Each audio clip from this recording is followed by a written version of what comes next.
Hello everyone, myself Sneha Shah from LG Institute of Engineering and Technology from the Department of Electronics and Communication Engineering.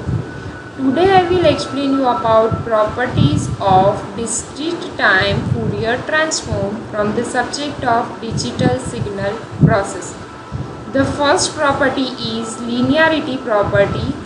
What is linearity property? To prove linearity property, first of all we have to write down statement of it. Now what is statement? In any property, first of all we will write down statement and then we will prove that statement. So for this, first of all we will starting from, if we will taking x dtft of x of n, then it will gives you the output as x of omega. But if you want to find out linearity property, for linearity property we will take two sequences, x1 of n and x2 of n. So for this we have to take input sequences as x1 of n and x2 of n. So when we will finding dtft of x1 of n, then it will gives you the output as x1 of omega, and when we will taking dtft of x2 of n, then it will gives you the output as x2 of omega. Then a1 x1 of n plus a2 x2 of n, dtft of this equals to a1 x1 of omega plus a2 x2 of omega. Now to prove this, first of all we will starting from the equation of dtft. Now if we will finding dtft of x of n, it will gives you the output as x of omega. Now what is the equation of this? Equation of it equals to summation n equals to minus infinite to infinite x of n e raised to minus j omega n. Now we want to find out dtft of this term instead of x of n. So instead of x of n we will put this equation. So dtft of a1 x1 of n plus a2 x2 of n is equals to summation n equals to minus infinite to infinite. Instead of x of n we had put this value, right? So over here instead of x of n we will take a1 x1 of n plus a2 x2 of n into e raised to minus j omega. Now as you know that a plus b into c, if this term will be there, then using distributive property we can say that a into c plus b into c. So this rule will be applied over here. So this term will consider as a, this term will consider as b, and this term will consider as c. So a plus b into c equals to a into c plus b into c. So this, by using this rule we will find the next term as summation n equals to minus infinite to infinite, summation n equals to minus infinite to infinite a1 x1 of n e raised to minus j omega n plus a2 x2 of n e raised to minus j omega n. Now as you know that summation is given to this also, and we can give it to this term also. So we will applying summation to both term individually, and as you know that the summation is of n, so this a1 is constant, so it will be outside of this summation, so it will representing like this: a1 summation n equals to minus infinite to infinite x1 of n e raised to minus j omega n plus a2 is also a constant, so it will be outside of this summation. Summation n equals to minus infinite to infinite x2 of n e raised to minus j omega n. Now you can see that this term will representing as x1 of n into e raised to minus j omega n. Compare this with this equation. So if we are taking x of n's term, then it will representing as x of omega, means this term representing as dtft of x of n, right? Similarly this term representing dtft of x1 of n. So we will write down, instead of this we will write down dtft of x1, it means x1 of omega. a1 constant will be as it is, plus will be as it is, a2 will be as it is, and this term will representing as x2 of omega, dtft of x2 of n. It means x2 of omega. So this way we can prove this linearity property. What is the meaning of this? Linearity property means if we will adding two sequences in time domain, then same proportion with it will added in the frequency domain also. Now the next property is time shifting property. Now what is time shifting property? Time shifting property means shifting in the time domain of the input sequence x of n. So for this, if we will write down statement, then the statement will be like this. If we are taking x of n and we will finding dtft of this, then it will representing as x of omega. Then we have to shift in the time domain, right? So this will be shifted. Instead of n, we will shifting either by delay or we will applying advance by a factor of k. So if we will doing this, and then if we will finding dtft of this, then its value will be, because of x of n, it will write like x of omega, and because of this minus k, we will write like e raised to minus j omega k. So when we will multiplying by a factor of this with x of omega, it will giving shifting in the time domain. Now to prove this property, we will start from the equation of dtft. So dtft of x of n will representing as x of omega equals to summation n equals to minus infinite to infinite x of n e raised to minus j omega n. Now we want to find out dtft of this term, right? So I will write down dtft of x of n minus k equals to summation n equals to minus infinite to infinite. Instead of x of n, we have to take x of n minus k. So over here, instead of x of n, we will write x of n minus k e raised to minus j omega n. Now in this, we will applying the rule as in the bracket any term will be there, then we will take any another variable like m. So let we are taking n minus k equals to m.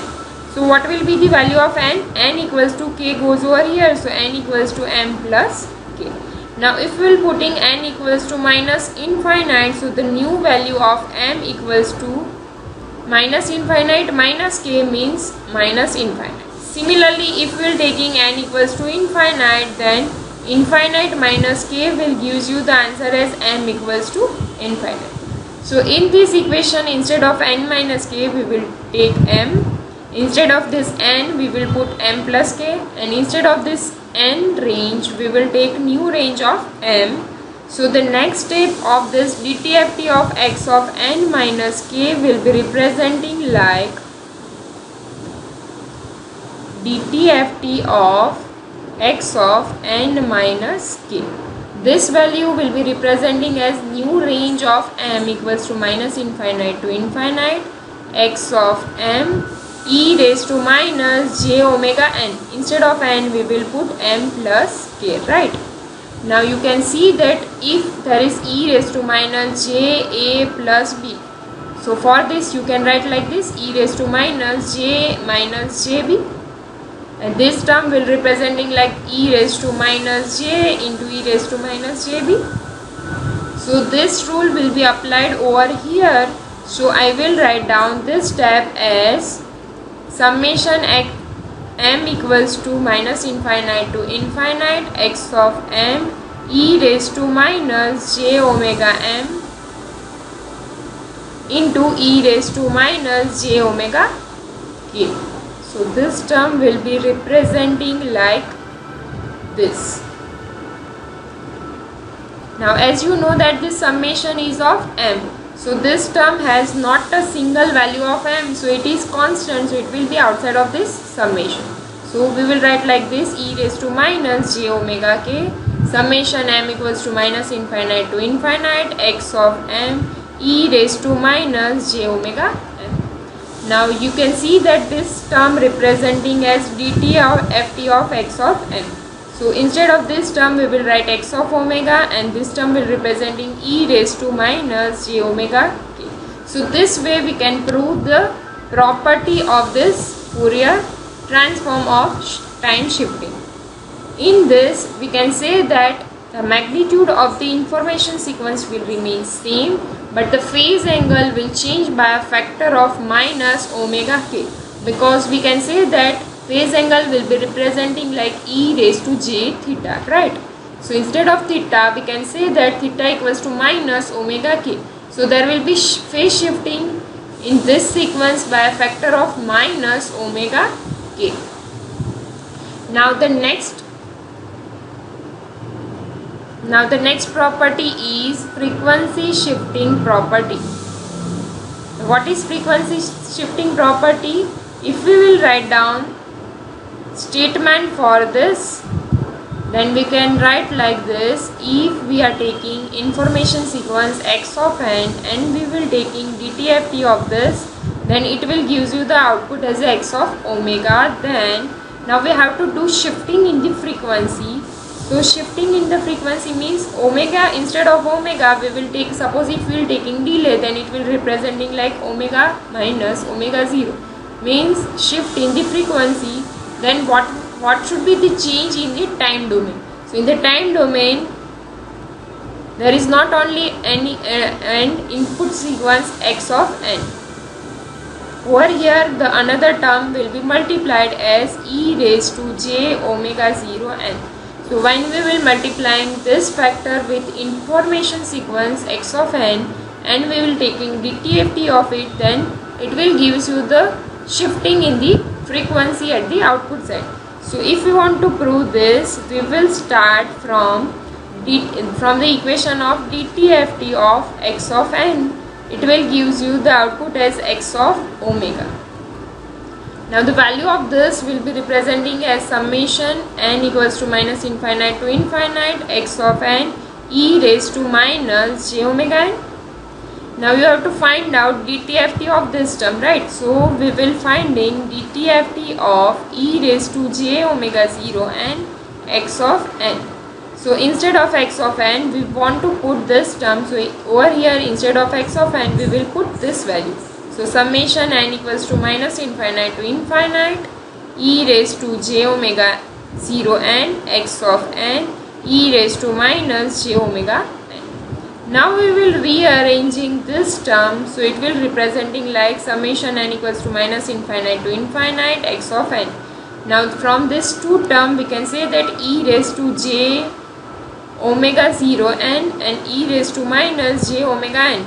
Now in this two term we will combining these two term by taking a common factor outside of this bracket, then j and n. Over here also j and n, so we will take minus j and n as common part. So if we will taking minus j as common part, so over here the term will remain omega and over here the term will remain omega 0. So minus minus plus omega 0 will be there.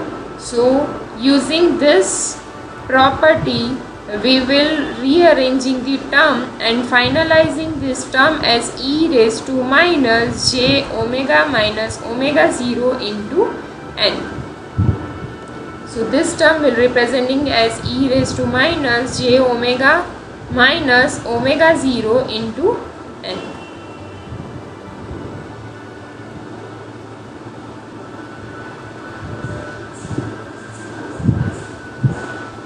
Now from this equation you can see that x of n is same, summation is also same, e raised to minus j omega is also same, n is also same. Only the difference is instead of omega we had taken omega minus omega 0. So when we will taking omega, then this term representing x of omega.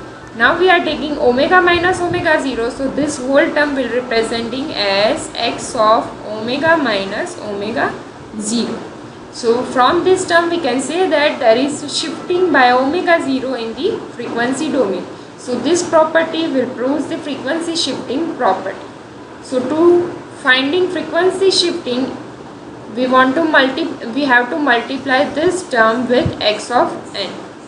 In the next session I will explain more properties of DTFT. Thank you.